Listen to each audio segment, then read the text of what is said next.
السلام عليكم ورحمه الله وبركاته. عاملين ايه؟ يا رب دايما تكونوا بخير. شايفين الايس كريم القمر ده؟ عايزين تعرفوا بيتعمل ازاي؟ تعالوا على الحلقه ان شاء الله. نخش على الطريقه بعد الصلاه على الحبيب. اللهم صل وسلم على سيدنا محمد وعلى اله وصحبه وسلم. السلام عليكم ورحمه الله وبركاته. ازيكم؟ عاملين ايه؟ يا رب تكونوا بخير. كلكم وحشيني كتير. النهارده ان شاء الله هنعمل مع بعض حاجه حلوه بالمكونات دي. بس قبل ما نقول الحاجه اللي هنعملها كويسه وعملناها قبل كده كتير بس بطرق مختلفه، عايزه احب اقول لكم اللي ما شافش قناتي ولسه بيشوفها لاول مره يفعل الجرس تحت ويعمل لي لايك وشير كتير، علشان انا داخله معاكم في السنه الخامسه وانتوا اعز اصحاب ليا، وبلايكاتكم واشتراكاتكم هنستمر ان شاء الله كده. نخش بعد ما نصلي على الحبيب اللهم صل وسلم على سيدنا محمد عشان ما اطولش عليكم في الوصفه. هنعمل مع بعض الايس كريم في الخلاط بدون مضرب بيت ولا عجان ولا اي حاجه. واحد بتقول لك انا ما عنديش عجان، انا ما عنديش مضرب بيت. لا، النهارده ان شاء الله هنعملها بالخلاط، وفي 10 دقائق هتكون عملت الايس كريم ويكون سهل عليكي جدا جدا باربع مكونات بس. عايزه تضيفي اي اطعمه تاني دي حاجه ترجع لك انت.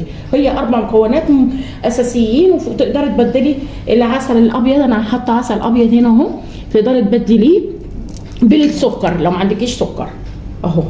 شايفين ده عسل ابيض. لو ما فيش عسل ابيض ينفع سكر ينفع سكر. هنا معايا كوبايه لبن مثلجه، انا معايره الكوبايات كلها زي بعض. كوبايه لبن مثلجه فيها قطع تلج اهي، وكوبايه كريم شانتيه خام.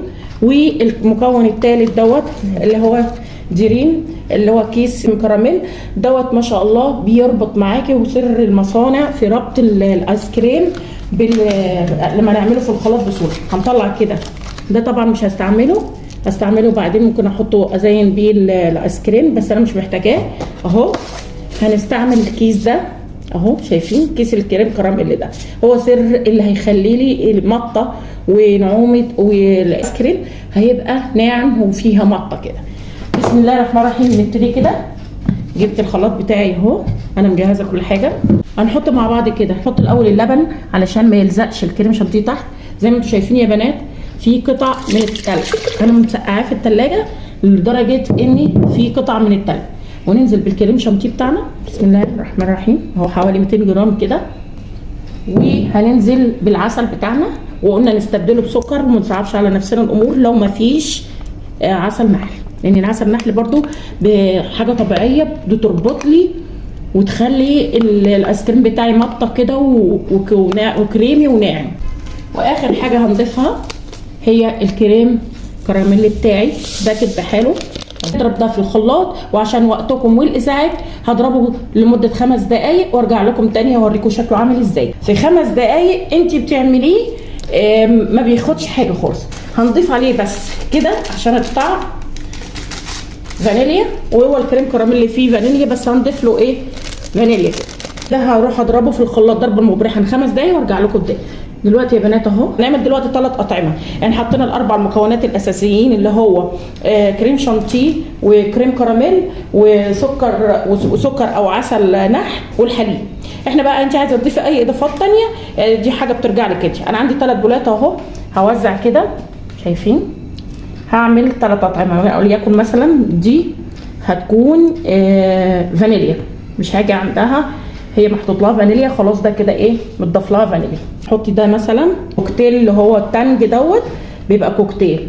وديت هنعملها اهو التالتة دي اهو ما شاء الله. وتبقى تاني اهو فيها بركه اهو. بقى كمان بوله رابعه اهي لو عايزين اهو.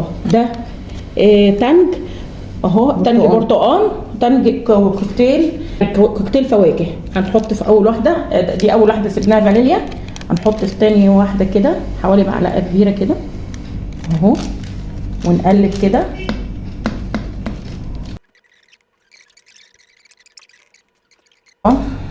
هنحط البرتقال دلوقتي. شايفين؟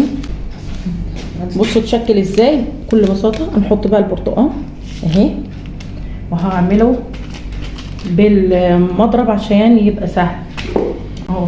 بصوا بيتشكل بسهوله وما شاء الله من غير ثلاجه ولا اي حاجه، بيتجمد معاه ويمسك اهو. بس احنا هنحط عليه ستريتش راب ونحطه في الفريزر لمده 6 ساعات، او عايزه تخليه ليله كامله عادي. بس هو هياخد لو الثلاجه بتاعتك حلوه ما شاء الله، لكن ثلاجتي على قدها كده هياخد يوم كامل. بس الولاد مش هيصبروا كالعاده وهيقولوا لي كفايه 3 ساعات ولا 6 ساعات. بالعافيه وهينقضوا عليه يعني. فانا هدوبه كده بسرعه عشان ياخد اللون الاصفر الجميل ده، وريحته تحفه، ريحه التانك. البولات صغننه فمش قادره اتمكن من ايه، ومليتها على الاخر مش قادره اتمكن ان انا اقلبها. بس اهو حاول كده اخلط الخليط يبقى اللون متحد كله اهو. شايفين الجمال؟ بصوا يا بنات، هعمله كده عشان اي هوا يطلع ويتساوى، اي هوا يطلع كده منه. وده الفانيليا، وده كوكتيل، وده البرتقال. هغطيهم بستريتش لاب واحطهم في الفريزر لمده 6 ساعات وارجع لكم تاني. تاني يا بنات، وده الشكل النهائي، وادي الثلاث بولات اهو. خدنا منهم، طلعته من بدري بيسيح. بص جميل ازاي. وكان فيه التلاجة بتاعتي بعافيه شويه، فحطيت في كوبايه ورق زي كده مش راضيه تجمد رغم ان حطيت كله مع بعض، فما بترضاش تجمد في الازاز والورق. حطيته ايه في اهي. بصوا بقى المطه بتاعته، بصوا هو ايه سايح شويه عشان قلت لكم مش راضي يجمد في الكوبايه. لما يكون ما عندكيش بوله ايس كريم، ممكن تعملي بالمعلقه المعيار دي اهي. يعني الجيش قال الصرف، احنا بنتصرف.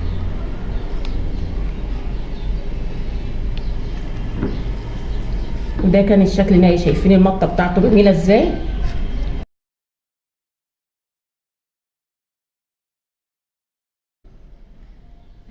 ويتزين بقى باي حاجه عندكم، شويه حركات بركات كده. الفروت اللي كنا عاملينه يعني، بس لما تكون الحاجه كده رقيقه احسن كده من اللي احنا خدناه. حاجه كده يا جماعه مش عايزه اقول لكم يعني، حاجه بسيطه كده تخلي الحاجه بسم الله ما شاء الله. شايفين يا بنات المطه عامله ازاي اهو، رغم انه ساح شويه. بصوا بصوا جماله. جربوا بقى الوصفه دي اهو. نفس القصه في بتاعه فروت البرتقال او تانك البرتقال. بصوا